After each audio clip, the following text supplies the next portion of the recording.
अखण्डमण्डलाकारं व्याप्तं येन चराचरं तत्पदं दर्शितं येन तस्मै श्रीगुरवे नमः.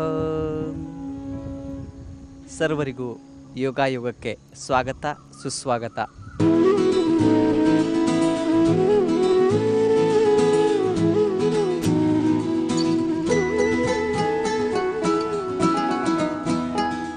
ನಾವಿಂದು ಕಡಲ ತೀರದಲ್ಲಿ ಕುಳಿತುಕೊಂಡು ಯೋಗ ಮಾಡುವಂಥ ಒಂದು ಯೋಗ. ಈ ಒಂದು ಸುಂದರವಾದಂತಹ ಸ್ಥಳದಲ್ಲಿ ಎತ್ತೆತ್ತ ನೋಡಿದರೂ ನಮ್ಮ ಸುತ್ತಮುತ್ತಲು ಸಮುದ್ರನೇ ಇದೆ. ನನ್ನ ಮುಂದೆ ಎಲ್ಲ ಕಡೆ ಸಮುದ್ರನೇ ಇದೆ. ಇದರ ಮಧ್ಯದಲ್ಲಿ ಒಂದು ಐಲ್ಯಾಂಡ್ ರೀತಿಯಾಗಿರುವಂಥ ಈ ಸ್ಥಳ ಇದು. ನಡುಗಡ್ಡೆ ಅಂತ ನಾವು ಕರಿತೇವೆ. ಇಲ್ಲಿ ಕೂತ್ಕೊಂಡು ಈ ದಿನ ನಾವು ಯೋಗವನ್ನು ಮಾಡ್ತಾ ಇದ್ದೇವೆ. ಇಂದು ವಿಶೇಷವಾಗಿ ನಾವು ಅಸ್ತಮಾ ಕುರಿತು ತಿಳಿದುಕೊಳ್ಳೋಣ.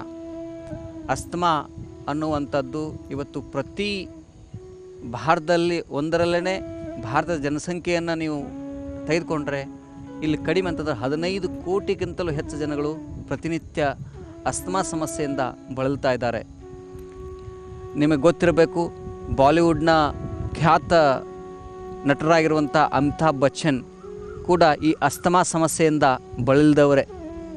ಈ ಅಸ್ತಮಾ ಅನ್ನುವಂಥದ್ದು ಒಂಥರ ಸ್ಲೋ ಪಾಯ್ಸನ್ ಇದ್ದ ಹಾಗೆ. ಮನುಷ್ಯನಿಗೆ ಒಂದು ಸುಖವಾಗಿರುವಂಥ ನಿದ್ರೆನೂ ಸಿಗೋದಿಲ್ಲ, ಏನು ಮಾಡಿದರೂ ಕೂಡ ಸುಖದ ಜೀವನ ಇರೋದಿಲ್ಲ. ರಾತ್ರಿಯೆಲ್ಲ ನಿರಂತರವಾಗಿ ಕೆಮ್ತಾ ಇರ್ತಾರೆ. ಕೆಲವರಿಗೆ ಇನ್ನೂ ಅನೇಕ ಸಮಸ್ಯೆಗಳು ಇರ್ತವೆ. ಜೀವನದಲ್ಲಿ ಏನೋ ಒಂಥರ ನೆಮ್ಮದಿನೇ ಇಲ್ಲ ಅನ್ನುವಂಥ ವಾತಾವರಣ ನಿರ್ಮಾಣ ಆಗಿರುತ್ತೆ. ಇಂಥ ಅಸ್ತಮಾ ಸಮಸ್ಯೆಯಿಂದ ಹೇಗೆ ನಾವು ಹೊರಬರ್ಬೋದು? ಒಂದು ನಿಷೇಧ ಏನು ಅಂತಂದರೆ, ಯಾವ ಕಾರಣಕ್ಕೂ ಫ್ರಿಜ್ನಲ್ಲಿರುವಂಥ ಆಹಾರವನ್ನು ಸೇವನೆ ಮಾಡಬಾರ್ದು.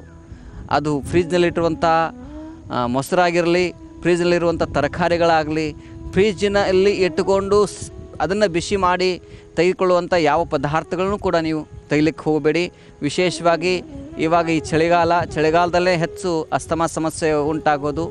ಇದು ವಿಶೇಷವಾಗಿ ನಮ್ಮ ಶ್ವಾಸಕೋಶಗಳಿಗೆ ಸಂಬಂಧಪಟ್ಟಂಥ ಸಮಸ್ಯೆ. ನಾವೇನು ನಮ್ಮ ನಾಸಿಕಾಗ್ರಗಳಿದ್ದಾವೆ ಎಡ ಮತ್ತು ಬಲ, ಈ ಮೂಲಕವಾಗಿ ನಾವು ಶ್ವಾಸನಾಳಗಳ ಮೂಲಕ ಅದು ಶ್ವಾಸಕೋಶಕ್ಕೆ ಗಾಳಿ ಹೋಗ್ತದೆ. ಇದರ ಮಧ್ಯದಲ್ಲಿ ಏನು ಕೊಳವೆಗಳಿರ್ತಾವಲ್ಲ, ಶ್ವಾಸನಾಳದಲ್ಲಿ ತೊಂದರೆ ಉಂಟಾಗಿ ಮತ್ತು ನಮ್ಮ ಶ್ವಾಸಕೋಶಗಳ ಒಳಗ ಭಾಗದಲ್ಲಿ ಅಲಿಯೋಲಾ ಅಂತಿರ್ತದೆ.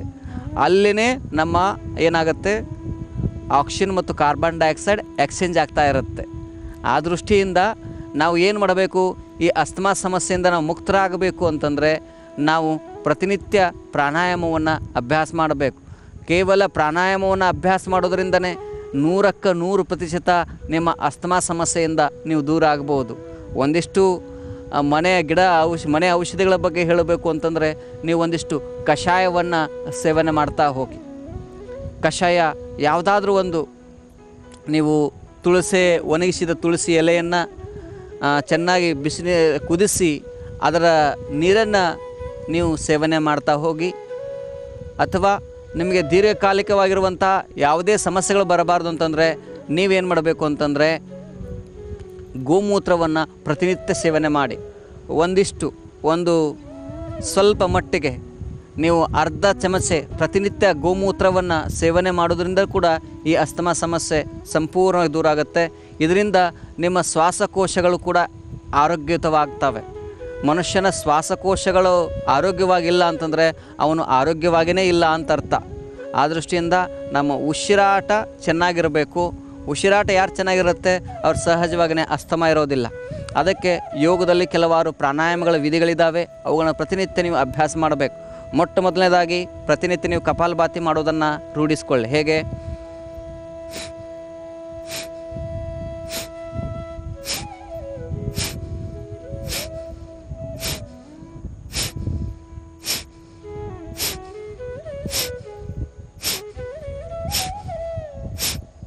ನಾನೇನು ಇಷ್ಟು ಸುಲಭವಾಗಿ ಮಾಡಬಲ್ಲೆ, ಆದರೆ ಅಸ್ತಮಾ ಇದ್ದವ್ರು ಹೀಗೆ ಮಾಡಲಿಕ್ಕೆ ಸಾಧ್ಯನಾ ಅಂತ ನಿಮಗೆ ಅನ್ನಿಸ್ಬೋದು.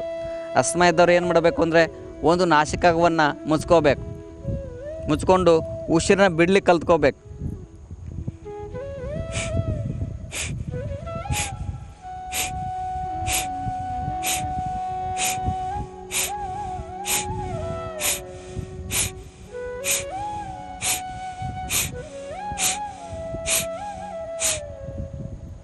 ಯಾವಾಗ ನಾವು ಎಡನಾಸಿಕವನ್ನು ಮುಚ್ಕೊಂಡು ಬಲನಾಸಿಕ ಉಚ್ಛ್ವಾಸ ನಿಶ್ವಾಸ ಬರೀ ನಿಶ್ವಾಸ ಮಾಡಬೇಕು. ಅದಾದಮೇಲೆ ಬಲನಾಸಿಕವನ್ನು ಮುಚ್ಕೊಂಡು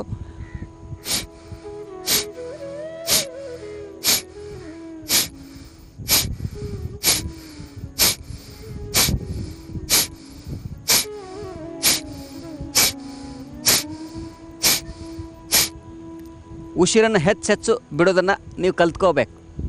ಎಷ್ಟು ಉಸಿರನ್ನು ಬಿಡ್ತೀರಾ ಅಷ್ಟು ಆರೋಗ್ಯ ಚೆನ್ನಾಗಿರುತ್ತೆ. ಅದಕ್ಕೆ ನೀವು ಸಾಧ್ಯ ಆದ ಮಟ್ಟಿಗೆ ನಿಶ್ವಾಸವನ್ನು ಮಾಡ್ತಾ ಹೋಗಿ. ಇದನ್ನು ಹೆಚ್ಚೆಚ್ಚು ನೀವು ಕಪಾಲಭಾತಿ ಒಂದು ನಾಸಿಕಾಗ್ರದಿಂದ ಮಾಡಿ. ಕೆಲವರು ಏನಾಗಿರುತ್ತೆ ಅಂತಂದರೆ ಒಂದು ಮೂಗಿನ ಹೊಳ್ಳೆ ಸಂಪೂರ್ಣವಾಗಿ ನಿಂತು ಬಿಟ್ಟಿರ್ತದೆ, ಕಟ್ಟಿಕೊಂಡಿರ್ತದೆ ಅಂತ ನಾವು ಕರಿತೇವೆ. ಇನ್ನೊಂದು ಮೂಗಿನ ಹೊಳ್ಳೆ ಓಪನ್ ಆಗಿರುತ್ತೆ. ಆವಾಗನೇ ಅನೇಕರಿಗೆ ತಲೆನೋವು ಬರೋದು, ಆವಾಗನೇ ಮೈ ಬಿಗಿತಾಗೋದು. ಆ ದೃಷ್ಟಿಯಿಂದ ಇದು ಏನು ಮಾಡಬೇಕು ಅಂತಂದರೆ ಪ್ರತಿ ಕ್ಷಣವೂ ನಿಮ್ಮದು ಉಚ್ಛ್ವಾಸ ನಿಶ್ವಾಸ ಸಹಜವಾಗಿರಬೇಕು. ಯಾವಾಗ ಉಚ್ಛ್ವಾಸ ನಿಶ್ವಾಸ ಸಹಜ ಆಗೋದಿಲ್ಲ ಆವಾಗನೇ ಒಂದೊಂದು ಕಾಯಿಲೆಗಳು ಬರೋದು, ರಕ್ತದ ಒತ್ತಡ ಬರೋದು, ರಕ್ತದೊತ್ತಡ ಆಗೋದು, ಮತ್ತು ನಿಮಗೆ ಟೆನ್ಷನ್ ಆಗೋದು. ಅದರಿಂದ ನಿಮ್ಮ ಶರೀರಕ್ಕೆ ಸರಿಯಾದ ರೀತಿಯಿಂದ ಆಕ್ಸಿಜನ್ ಸಪ್ಲೈ ಆಗದೇ ಇದ್ದಾಗ ಜಾಯಿಂಟ್ ಪ್ರಾಬ್ಲಮ್ ಆಗೋದು ಮತ್ತು ನಿಮ್ಮ ಚಯಾಪಚಯ ಕ್ರಿಯೆಗೆ ತೊಂದರೆ ಆಗೋದ್ರಿಂದ ಹೀಗೆ ಒಂದೊಂದು ರೋಗಗಳು ಹೆಚ್ಚಾಗ್ತಾ ಹೋಗ್ತವೆ. ಆ ದೃಷ್ಟಿಯಿಂದ ನೀವೇನು ಮಾಡಬೇಕು ಅಂತಂದರೆ ಪ್ರತಿನಿತ್ಯವೂ ಕೂಡ ಯಾರಿಗೆ ಅಸ್ತಮಾ ಇದೆ ಇದು ಬೆಸ್ಟ್ ಮೆಡಿಸಿನ್ ಅಂತಂದರೆ ಕಪಾಲಭಾತಿ. ನೀವು ಕೇವಲ ಔಷಧಿಯಿಂದ ಮಾತ್ರ ಇದು ಯಾವುದೇ ರೋಗಗಳು ನಿವಾರಣೆ ಆಗೋದಿಲ್ಲ, ಅವೆಲ್ಲವೂ ತಾತ್ಕಾಲಿಕ. ಪರ್ಮನೆಂಟಾಗಿ ಆಗಬೇಕು ಅಂತಂದರೆ ನೀವು ಪ್ರಾಣಾಯಾಮವನ್ನೇ ಅಭ್ಯಾಸ ಮಾಡಬೇಕು. ಪ್ರಾಣಾಯಾಮ ಮತ್ತು ಪೋಷಕಾಂಶಗಳು ಇವುಗಳನ್ನ ನೀವು ಪ್ರತಿನಿತ್ಯ ಒಂದು 30 ml ಅಲೋವೆರಾ ಜ್ಯೂಸನ್ನು ನೀವು ಕುಡಿತಾ ಹೋಗಿ. ನಿಮಗೆ ಅಸ್ತಮಾ ಸಮಸ್ಯೆ ಇತ್ತು ಅಂತಂದರೆ ಅದು ಭಾಳ ಒಳ್ಳೆಯದು. ಆಕ್ಯುಪ್ರೆಷರ್ ಪಾಯಿಂಟ್ ಹೇಳಬೇಕು ಅಂತಂದರೆ ಈ ಭಾಗ ಏನಿದೆಯಲ್ಲ ಈ ಭಾಗವನ್ನು ನೀವು ಹೆಚ್ಚೆಚ್ಚು ಪ್ರೆಸ್ ಮಾಡ್ತಾ ಹೋಗಿ. ಈ ಪಾಯಿಂಟ್ ಏನಿದೆಯಲ್ಲ ಇದು ಶ್ವಾಸಕೋಶಗಳು. ನಿಮಗೆ ಅಸ್ತಮಾ ಅನ್ನೋದು ಈ ಶ್ವಾಸಕೋಶಗಳ ಸಂಬಂಧ ಸಮಸ್ಯೆ, ಇದು ಮತ್ಯಾವುದಲ್ಲ. ಅದಕ್ಕೆ ಈ ಪಾಯಿಂಟನ್ನು ನೀವು ಹೆಚ್ಚೆಚ್ಚು ಪ್ರೆಸ್ ಮಾಡ್ತಾ ಹೋಗಿ. ಇದು ನೋಡಿ, ಇದು ಕಾಣ್ತದಲ್ಲ ಈ ಭಾಗ ಸಂಪೂರ್ಣವಾಗಿ ಇದನ್ನು ನೀವು ಕರೆಕ್ಟಾಗಿ ನೀವು ಪ್ರೆಸ್ ಮಾಡೋದ್ರಿಂದ ನಿಮಗೆ ಅಸ್ತಮಾ ಸಮಸ್ಯೆ ಬರೋದಿಲ್ಲ. ಇದು ಆಕ್ಯುಪ್ರೆಷರ್ ಪಾಯಿಂಟು. ಇದನ್ನು ಮಾಡ್ತಾ ನೀವು ಕಪಾಲಭಾತಿ ಮಾಡ್ಬೋದು, ಏನು ತೊಂದರೆ ಇಲ್ಲ.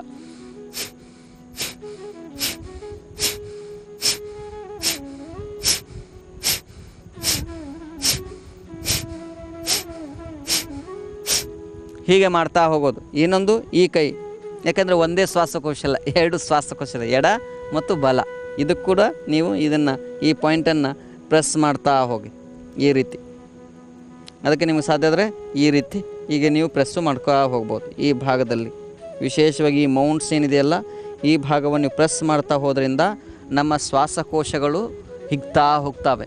ಬಹಳಷ್ಟು ಜನಕ್ಕೆ ಒಂದು ಉಚ್ಛ್ವಾಸ ಮತ್ತು ನಿಶ್ವಾಸದಲ್ಲಿ ನಮ್ಮ ಏನು ಫಿಸಿಯಾಲಜಿ ಹೇಳುತ್ತೆ, ಒಂದು ಶ್ವಾಸ ಅಂತಂದರೆ ಒಂದು ಉಚ್ಛ್ವಾಸ ಒಂದು ನಿಶ್ವಾಸದಲ್ಲಿ ನಾವು 4 ಲೀಟ್ರ್ ಏರನ್ನು ಎಕ್ಸ್ಚೇಂಜ್ ಮಾಡುವಂಥ ಕೆಪಾಸಿಟಿ ಇದೆ. ಅಂದರೆ 2.5 ಲೀಟ್ರ್ ಏರನ್ನು ನಾವು ಇನ್ಹೇಲ್ ಮಾಡ್ಬೋದು, 1.5 ಲೀಟ್ರ್ ಏರನ್ನು ಎಕ್ಸೇಲ್ ಮಾಡುವಷ್ಟು ಕೆಪಾಸಿಟಿ ಆ್ಯಕ್ಚುಲಿ ಇರ್ತದೆ. ಆದರೆ ನಾವು ಮ್ಯಾಕ್ಸಿಮಮ್ ಈ ಅಸ್ತಮಾ ಇದ್ದವರು ಕೇವಲ 20 ml ತೆಗೆದುಕೊಳ್ತಾರೆ, 10 ml ಬಿಡ್ತಾರೆ. ಅದಕ್ಕೆ ಆವಾಗನೇ ಅಂದರೆ ನಾವು 1/8 ಭಾಗನೂ ಕೂಡ ಉಪಯೋಗಿಸೋದಿಲ್ಲ. ಅದಕ್ಕೆ ನಾವು ಈ ಕಪಾಲಭಾತಿಯನ್ನು ಮಾಡೋದ್ರಿಂದ ಏನಾಗುತ್ತೆ, ನಮ್ಮ ಶರೀರದಲ್ಲಿರುವಂಥ ಟಾಕ್ಸಿನ್ಸ್ಗಳು ಹೊರಗಡೆ ಹೋಗುತ್ತೆ, ನಿಮ್ಮ ಮೂಗು ಹರಿತವಾಗುತ್ತೆ. ಮೂಗಿನಲ್ಲಿರುವಂಥ ತೊಂದರೆಗಳು, ಕೆಲವರಿಗೆ ಮೂಗಿನಲ್ಲಿ ಎಲುಬುಗಳು ಬೆಳೆದಿರ್ತವೆ ಅಂತ ಹೇಳ್ತಾ ಇರ್ತಾರೆ, ಸೈನಸೈಟಿಸ್ ಪ್ರಾಬ್ಲಮ್ ಇರುತ್ತೆ. ನೋಡಿ, ಪ್ರಾಣಾಯಾಮ ಸರ್ವ ರೋಗಗಳ ಸಂಜೀನೆ ಆಗಿರೋದ್ರಿಂದ ನೀವೇನು ಮಾಡಬೇಕು, ಹೆಚ್ಚೆಚ್ಚು ಕಪಾಲಭಾತಿ ಪ್ರಾಣಾಯಾಮವನ್ನು ಅಭ್ಯಾಸ ಮಾಡಿ. ಹೀಗೆ ಕುತ್ಕೋಬೇಕು ನೇರವಾಗಿ.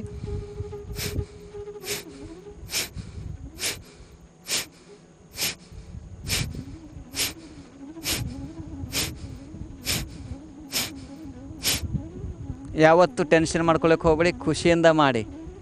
ಅದಕ್ಕೆ ಸ್ವಲ್ಪನೇ ಮಾಡಿ, ಕರೆಕ್ಟಾಗಿ ಮಾಡೋದನ್ನು ಅಭ್ಯಾಸ ಮಾಡ್ತಾ ಹೋಗಿ. ಇನ್ನೊಂದು ಕಪಾಲಭಾತಿ ಆದಮೇಲೆ ಒಂದಿಷ್ಟು ನೀವು ಭಸ್ತ್ರಿಕಾ ಮಾಡಬೇಕು, ಅದು ಕೂಡ ಬಹಳ ಲಾಭದಾಯಕಾರಿ.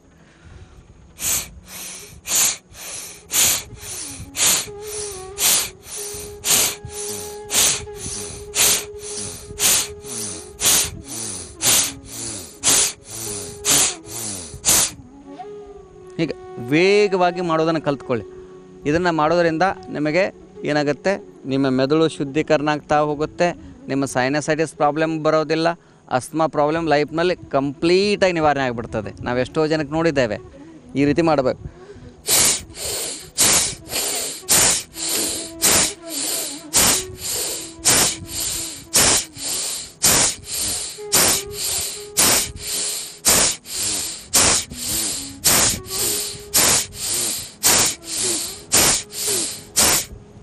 ಹೀಗೆ ಪ್ರತಿನಿತ್ಯ ಅಭ್ಯಾಸ ಮಾಡ್ತಾ ಹೋಗಿ.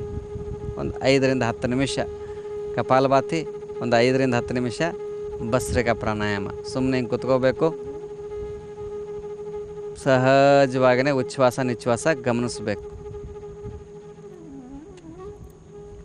ನಮ್ಮ ಶ್ವಾಸಕೋಶಗಳಿಗೆ ಹೆಚ್ಚಿನ ಪ್ರಮಾಣದ ಆಕ್ಸಿಜನ್ ಹೋಗಬೇಕು. ಸಹಜವಾಗಿ ಏನು ಅಭ್ಯಾಸ ಮಾಡಬೇಕು ಅಂತಂದರೆ, ಏನು ಬೆಳಗಿನ ಜಾವ ಏನು ನೀವು ಅಭ್ಯಾಸ ಮಾಡ್ತಾ ಇರ್ತಾರಲ್ಲ, ಆವಾಗ ಇದನ್ನು ಮಾಡಿ.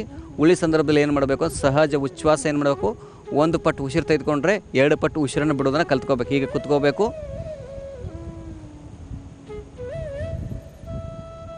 ಹೆಚ್ಚು ಉಸಿರನ್ನು ಬಿಡಲಿಕ್ಕೆ ಪ್ರಯತ್ನ ಮಾಡಿ. ಆದರೆ ಅತಿಯಾಗಿ ಟೆನ್ಷನ್ ಮಾಡ್ಕೊಳ್ಳೋಂಥ ಅವಶ್ಯಕತೆ ಇಲ್ಲ. ಒಂದು 10 ಸೆಕೆಂಡ್ ಉಸಿರು ತೆಗೆದುಕೊಳ್ತಾ ಇದ್ದರೆ 20 ಸೆಕೆಂಡ್ ಉಸಿರು ಬಿಡೋದನ್ನು ಕಲ್ತ್ಕೋಬೇಕು. 1 ನಿಮಿಷ ಉಸಿರು ತೆಗೆದುಕೊಳ್ತಾ 2 ನಿಮಿಷ ಉಸಿರು ಬಿಡಬೇಕು. ಅದಕ್ಕೆ 1:2 ಬ್ರೀದಿಂಗ್ ಅಂತ ಕರೀತಾರೆ.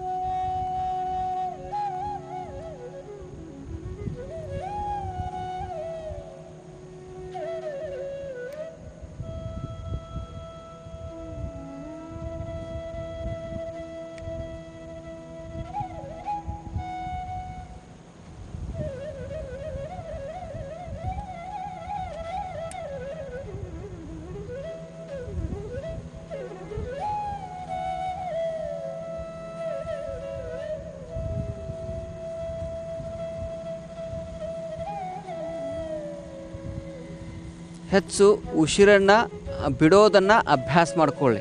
ಇದರಿಂದ ನೀವು ಅಸ್ತಮಾ ಸಮಸ್ಯೆಯಿಂದ ಮುಕ್ತರಾಗಬಹುದು.